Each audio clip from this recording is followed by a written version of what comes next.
अस्सलाम वालेकुम दोस्तों। ड्रामा सीरियल दुलाब जे ईंदड़ एपिसोड में छा थींदो तव्हांखे सॼी कहानी ऐं अपडेट इन नंढड़ी ऐं छोटड़ी वीडियो में ॾींदासीं। वीडियो खे आख़िर ताईं ॾिसंदा मुंहिंजे यूट्यूब चैनल ज़मीर जमाली खे लाज़मी सब्सक्राइब कंदा ऐं बेल आइकन को ज़रूरु प्रेस कंदा जीअं असांजो नओं हर ईंदड़ वीडियो पहिरियों ते सभ खां पहिरियां पहुचींदी रहे। ऐं दोस्तों तव्हां बि नवां अपडेट ॾिसंदा रहो। त तव्हांजो टाइम वेस्ट कोन पिया करायूं, हलूं था पंहिंजे कहानी ऐं अपडेट जी तरफ़। दोस्तों हाणे तव्हां ॾिसंदो त सालार जेको आहे सोडल खे चवंदो त तोखे हाणे सोट मुराद सां ॻाल्हियूं करे ऐं तोखे उन सां ठाह करणो पवंदो, छो जो सोट मुराद खां सवाइ ॿी तुंहिंजी का बि सॼण न आहे। उनजे करे तोखे हाणे उन सां हथ मिलाइणो पवंदो ऐं तोखे उन सां हिकु थियणो पवंदो। यानी हाणे मां मुराद सां ॻाल्हाए यानी अवां ॿिन्हिनि जो ठाह कराईंदुसि। ऐं ॿिए पासे दोस्तों हाणे तव्हां ॾिसंदो त अमां साण रेज़न खे मिंथू करे ऐं पोइ रेज़न खे मञाए वेंदो।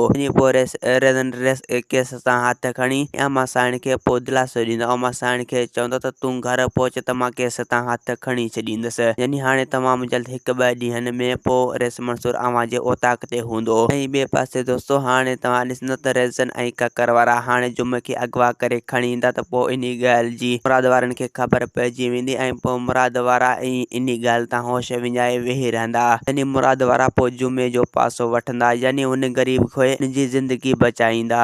हाली फ़िलहाल रेज़न वारा उनजी हिकु बि ॻाल्हि न ॿुधंदा मुराद वारनि जी। ऐं ॿिए पासे दोस्तों हाणे तव्हां ॾिसंदो त हैदर जा माण्हू जेके आहिनि यानी रेस मंसूर जा माण्हू जेके आहिनि उहे हाणे हाशिम जी ॻोल्हा कंदा। बहरहाल हाली फ़िलहाल हाशिम हिननि खे कॾहिं बि न मिलंदो। ॿिए पासे दोस्तों हाणे तव्हां ॾिसंदो त रेस शाहनवाज जेको आहे हाशिम खे 2-3 ॾींहं लिकाए छॾींदो। उन खे चवंदो त तोखे हाली फ़िलहाल 2-3 ॾींहं पासीरो थियणो पवंदो, छो जो रेस मंसूर जा माण्हू हाणे तुंहिंजी ॻोल्हा में आहिनि ऐं यानी तुंहिंजी ताड़ में आहिनि। ऐं ॿिए पासे दोस्तों हाणे तव्हां ॾिसंदो त मुराद जेको आहे तोतल वारनि खे ॻोल्हींदो रहंदो ऐं उन्हनि जी ठिकाणे जी जांच कंदो रहंदो जीअं उनखे अली खान जो उतां ॾस मिले। दोस्तों असांखे ॾींदा हाणे इजाज़त, वरी तव्हां सां मिलंदासीं के नई ईंदड़ वीडियो में। ख़ुदा हाफ़िज़।